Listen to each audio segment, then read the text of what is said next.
Hi, welcome to my YouTube channel. ಇದು first video ಈ ಚಾನಲ್ನಲ್ಲಿ.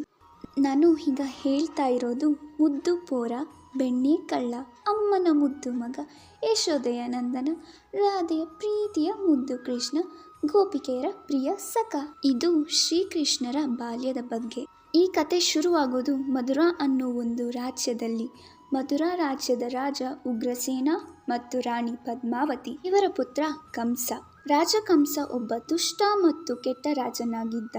ಅವನು ಮಧುರಾ ರಾಜ್ಯವನ್ನು ಆಳುತ್ತಿದ್ದ. ಅವನಿಗೆ ಒಬ್ಬ ತಂಗಿ ಇದ್ದಳು. ಅವಳ ಹೆಸರು ದೇವಕಿ. ಕಾಲ ಕಳೆದಂತೆ ದೇವಕಿಯ ಮದುವೆಯ ದಿನ ಬಂದಿತು. ದೇವಕಿ ಮತ್ತು ವಾಸುದೇವ ಅವರ ಮದುವೆ ಸಂಭ್ರಮದಿಂದ ನಡೆಯುತ್ತಿತ್ತು.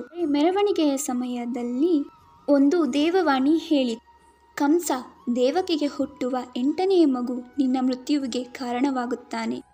ನೀನು ಈವರೆಗೆ ಮಾಡಿದ ಎಲ್ಲ ದುಷ್ಕೃತ್ಯಕ್ಕೂ ನಿನ್ನನ್ನು ಅಂತ್ಯಗೊಳಿಸುತ್ತಾನೆ ಎಂದು ಹೇಳಿ ದೇವವಾಣಿ ಮಾಯವಾಯಿತು.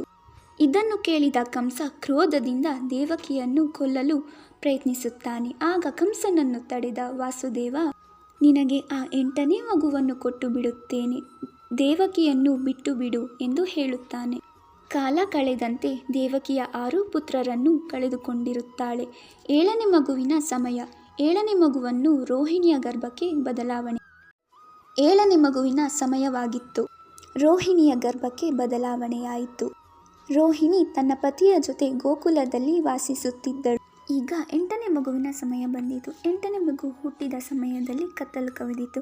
ಆ ಕಾರಾಗೃಹದಲ್ಲಿ ಸಣ್ಣದಾಗಿ ಬೆಳಕು ಮೂಡಿತು. ಒಂದು ದೇವವಾಣಿ ವಾಸುದೇವನಿಗೆ ಹೇಳಿತು, ವಾಸುದೇವ, ನಿನ್ನ ಮಗನನ್ನು ನಿನ್ನ ಗೆಳೆಯ ನಂದನ ಗೋಕುಲಕ್ಕೆ ತೆಗೆದುಕೊಂಡು ಹೋಗು ಮತ್ತು ನಂದನ ಮಗಳನ್ನು ಇಲ್ಲಿಗೆ ಕರೆದುಕೊಂಡು ಬಾ.